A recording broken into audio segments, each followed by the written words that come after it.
Why was measurement created?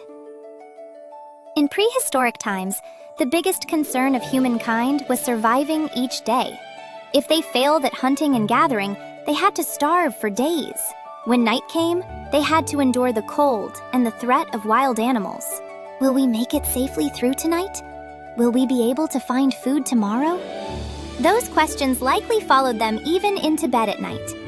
Then agriculture and settled life began. People moved from searching for food to growing their own food. The fear of survival slowly grew smaller, and in its place, a completely different question began to rise. It was no longer about how much they had. It was about how they should share it. People needed a standard to share the harvest fairly. But why was fairness so important? Farming was not something one person could do alone. They had to sow together, harvest together, and store the crops together. If anyone felt treated unfairly, cooperation would begin to break down, and the work could come to a stop.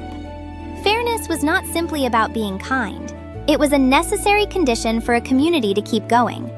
To trade goods, people needed a way to compare size and weight. To collect taxes, they needed to know how large a piece of land was. After all, each person sees and feels things differently. So life began to be guided not by feelings, but by numbers. In farming societies, land that could grow crops was very important. As land came to be recognized as property, it also became a measure of wealth. That is why the boundaries and size of the land could no longer be guessed or taken lightly. Ancient Egyptians farmed with the help of the Nile River.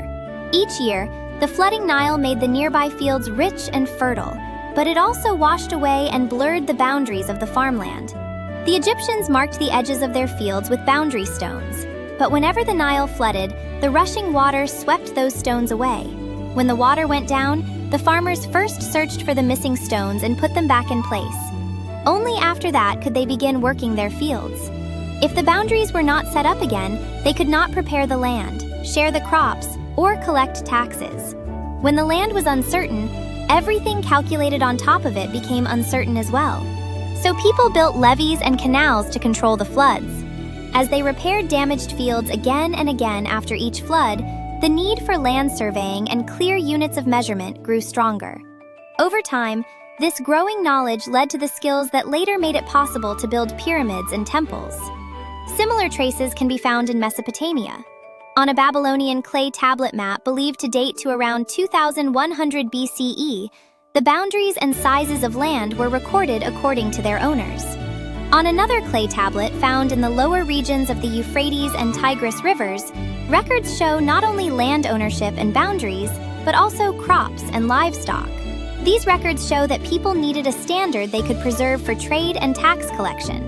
As these needs piled up, they all pointed to one clear conclusion. People needed standardized units. At first, people used parts of their bodies as units of length. It was convenient because they did not need to carry a ruler. However, since everyone's body is a different size, the measurements were different too. There were units, but they did not mean the same thing to everyone. So measurement gradually moved away from my body and toward a shared standard everyone could use. It was to make sure that whoever measured things would get the same result. This is why measurement was created. As societies grew, as trade increased, and as more records were kept, a standard became not a choice, but a necessity.